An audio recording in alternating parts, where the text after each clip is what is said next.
This is Rick Lawn, author of Jazz Scores and Analysis, Volume 1. And I'd like to take a few moments of your time to give you an overview of the book and how each score is more or less presented.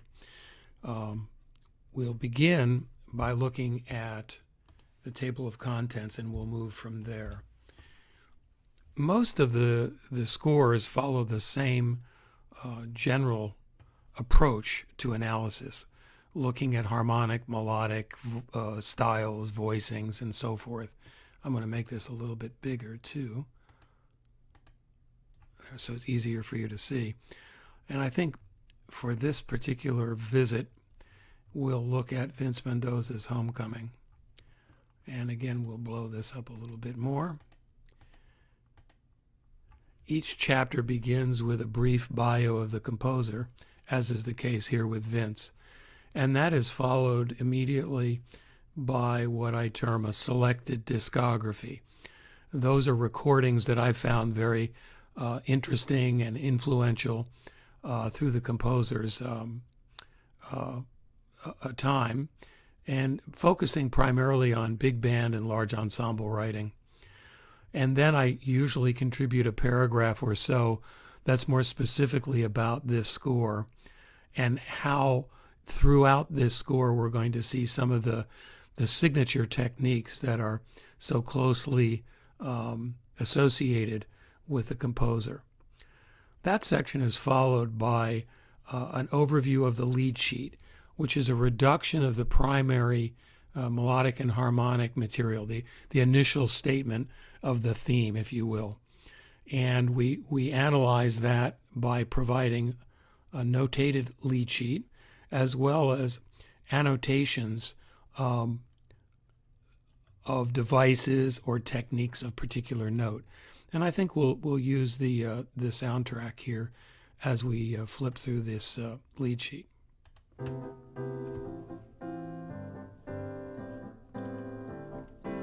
I did not include the repeat here of this introductory material, reinforced the second time by trombones and rhythm section, prior to the beginning of the A section.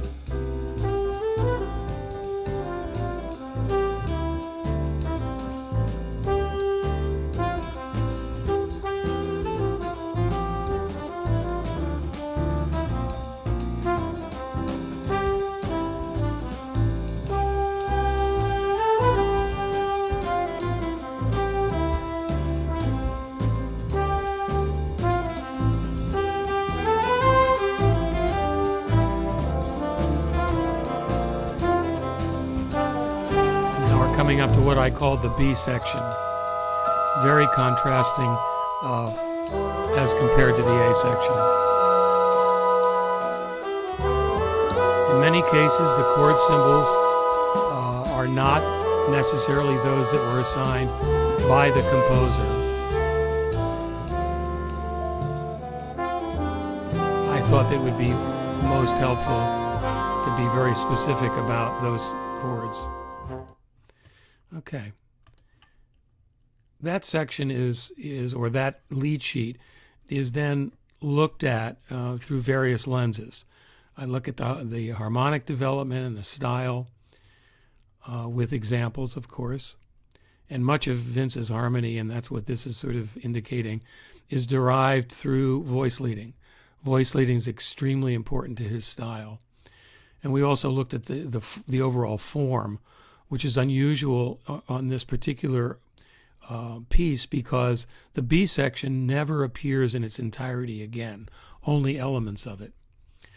Then we begin to look at the larger arrangement, the entire piece, which is first presented as an outline with specific timings and bar numbers at the top, as well as an indication of how long that section is and how the material is presented, what the orchestration, what's going on, in other words, at that point. And then this section is followed by a graphic outline, looking just sonically at the piece, because I'm very interested in how the composer paces the music. How does he achieve climaxes and so forth?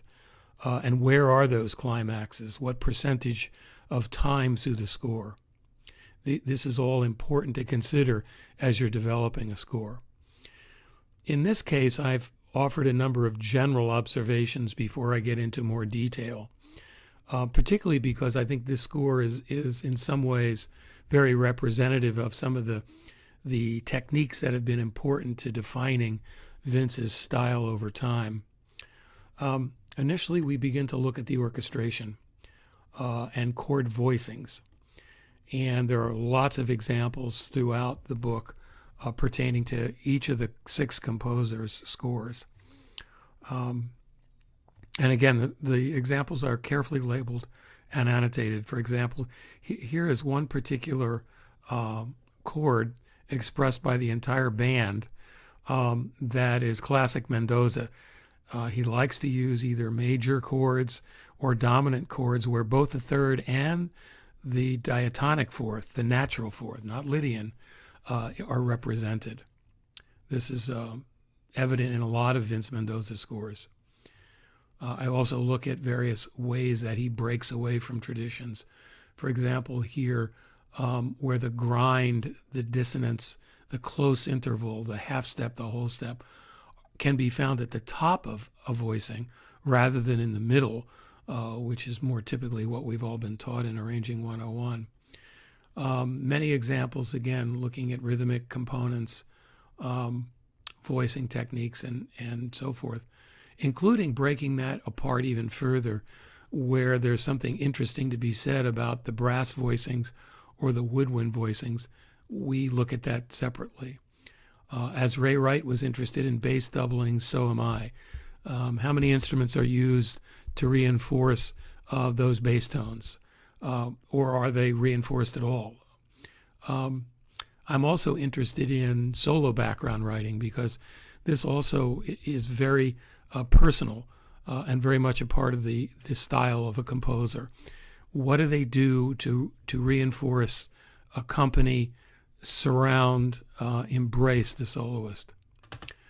In this particular chapter and in this piece, there's a very interesting section that we've termed fugato because it is exactly that.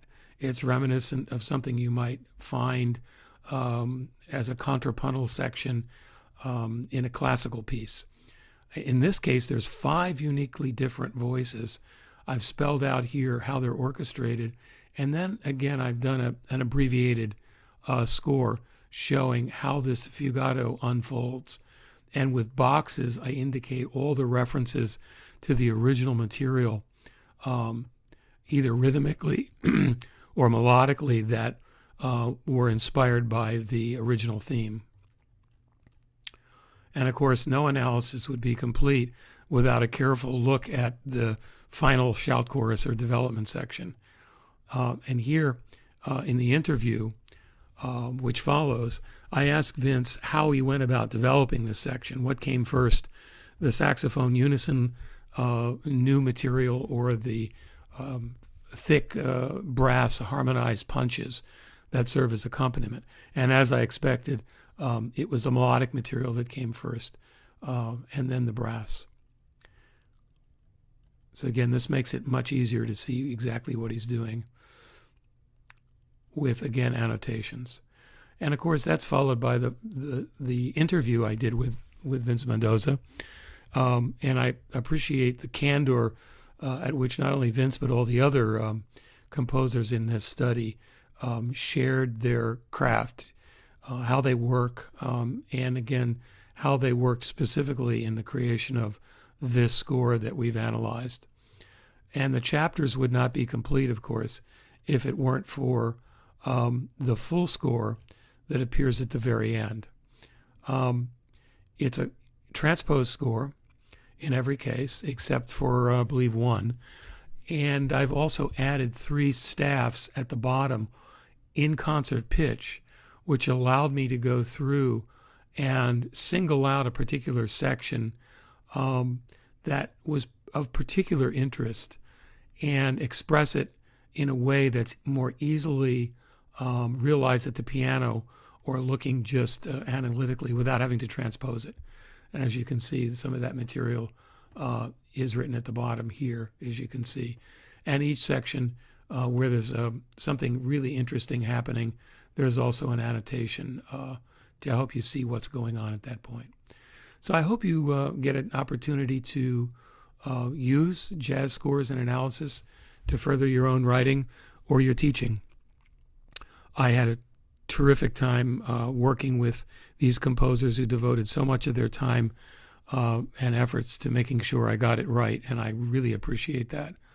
It's available in ebook format from Chuck Shear Publications, or the spiral-bound book, which makes it really easy to page turn at the piano rack. All right, thanks again. This is Rick Lawn, author of Jazz Scores and Analysis.